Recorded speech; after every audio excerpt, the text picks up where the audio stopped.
Hi friends, welcome to Kuttimas Kurkure. Friends, மதுரையை கோவில் மாநகரம் அப்படின்னு சொல்லுவாங்க. மீனாட்சி அம்மனுக்கு மட்டுமல்ல, வேறு பல கோவில்களுக்கும் பிரபலமானது மதுரை. வண்டியூர் மாரியம்மன் கோவில், இம்மையில் நன்மை தருவார் கோவில், தல்லாக்குளம் பெருமாள் கோவில் அப்படின்னு திசைக்கு ஒரு கோவில் என திகட்ட பக்தியில் மூழ்கி தலைப்பவர்கள் மதுரை மக்கள். அந்த வகையில இன்னும் ஒரு முக்கியமான கோவில் தான் ரிசர்வர் லைன் மாரியம்மன் கோவில்.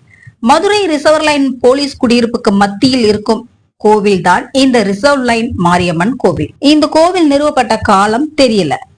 இந்த கோவில்ல இருக்கிற சிற்பங்கள், கோபுரம், கொடிமரம் இதெல்லாம் வச்சு பார்க்கும்போது பல வருஷங்களுக்கு முன்னாடியே இது தோன்றியிருக்கலாம் அப்படின்னு தெரியுது.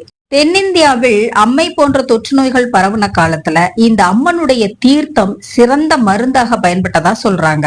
கோவில் கட்டடக்கலை கலாச்சார பாரம்பரியத்தை பிரதிபலிக்கிற வகையில இருக்குது. கோவிலில் முதன்மை தெய்வம் மாரியம்மன். அம்மனுக்கு எல்லையம்மன் அப்படிங்கிற பெயரும் உண்டு. விநாயகர், முருகர், நாகம்மாள், ஐயப்பன், முனீஸ்வரர், தட்சிணாமூர்த்தி, துர்க்கை அம்மன் அப்படின்னு எல்லா தெய்வங்களும் இந்த கோவில்ல இருக்குது. மாரியம்மன் கோவில்களில் பெரும்பாலும் வேப்ப மரம் தான் தலவிருட்சமா இருக்கும். இங்கேயும் அது போலவே வேப்ப மரம் தலவிருட்சகமாக விளங்குகிறது.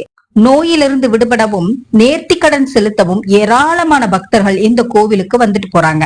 அம்மன் கோவில்களை பொறுத்தவரையிலும் பங்குனி மாசம், ஆடி மாதத்தில் தான் விசேஷமா அதிகமா இருக்கும்.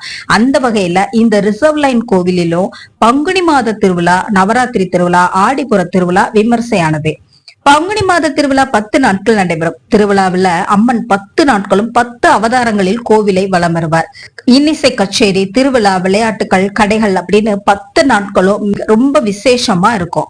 10 நாட்கள் நடைபெறும் திருவிழாவில் பொங்கல் வைத்தல், தீச்சட்டி எடுத்தல், மாவிளக்கு வைத்தல் போன்ற நிகழ்வுகளும் நடைபெறும். நவராத்திரி திருவிழா அப்படிங்கிறது 9 நாட்கள் நடைபெறும். விழாவின் சிறப்பு அம்சமாக கொலு விளங்கும். கொலுவுல நிறைய பொம்மைகள் வைக்கப்பட்டு தினசரி வழிபாடுகள் நடைபெறும். அம்மனுக்கு சிறப்பு பூஜைகளும் நடைபெறும்.